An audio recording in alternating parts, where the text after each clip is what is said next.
দীর্ঘ 16-17 বছরের ফেসিবাদ বিরোধী গণতান্ত্রিক সংগ্রামে অনেক রক্তদানের মধ্য দিয়ে রক্তের সাগর পাড়ি দিয়ে আজকে আমরা এইখানে উপনীত হয়েছি। সবাইকে আমরা দলের পক্ষ থেকে আমাদের মাননীয় চেয়ারম্যানকে স্বাগত জানাই। প্রধান নির্বাচন কমিশনার আসবেন, জাতীয় সংসদের সদস্য হিসেবে আপনাদের শপথ পাঠ পরিচালনা করবেন সংবিধান অনুযায়ী 148 আর্টিকেল 2A অনুসারে স্পিকার এবং ডেপুটি স্পিকার অথবা তাদের মনোনীত প্রতিনিধি কর্তৃক 3 দিনের মধ্যে যে শপথ করানোর বিধান রয়েছে সেটা পার হয়ে যাওয়ার পরে পরবর্তী 3 দিনের প্রথম দিনে সাংবিধানিকভাবে সিইসি প্রধান নির্বাচন কমিশনার এম্পাওয়ার্ড ক্ষমতাপ্রাপ্ত হয়ে তিনি আজকে শপথ পরিচালনা করবেন। বিধায় আমরা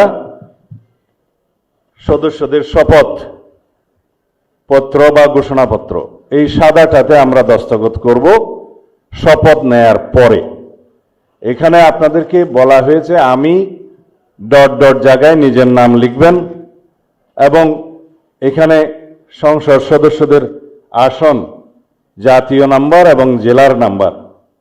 সাপোজ আমার নাম্বার হচ্ছে 294 কক্সবাজার 1, সেটা লিখতে হবে। এখানে নিচে আছে নির্বাচনী এলাকার নম্বর, স্বাক্ষর এই জায়গায়। এর বাইরে আরেকটি এই স্কাই, এটা সবুজ না স্কাই, নীল কালার যে ফর্মটা আছে এটা সংবিধান সংস্কার পরিষদ সদস্যদের শপথ ফর্ম। আমরা কেউ সংবিধান সংস্কার পরিষদের সদস্য হিসেবে নির্বাচিত হইনি এবং সংবিধানে এটা এখনো ধারণ করা হয়নি।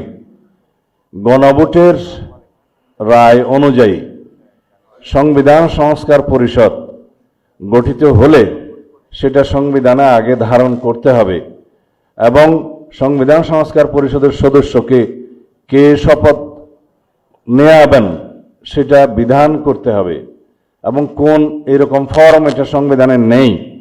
এই ফর্মটি 3য় তফসিলে আছে, সাদাটা এইরকম। তখন একটা ফর্ম সংবিধানের 3য় তফসিলে আসবে, সেগুলো সাংবিধানিকভাবে জাতীয় সংসদে গৃহীত হওয়ার পরে তখন জাতীয় সংবিধান সংস্কার পরিষদের সদস্যদের শপথ নেয়ার বিধান করা যাবে।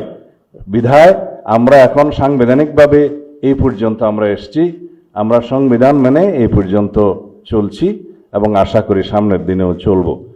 আমি মাননীয় চেয়ারম্যানের নির্দেশে ওনার উপস্থিতিতে আপনাদেরকে এই আমাদের দলীয় সিদ্ধান্তটা জানালাম।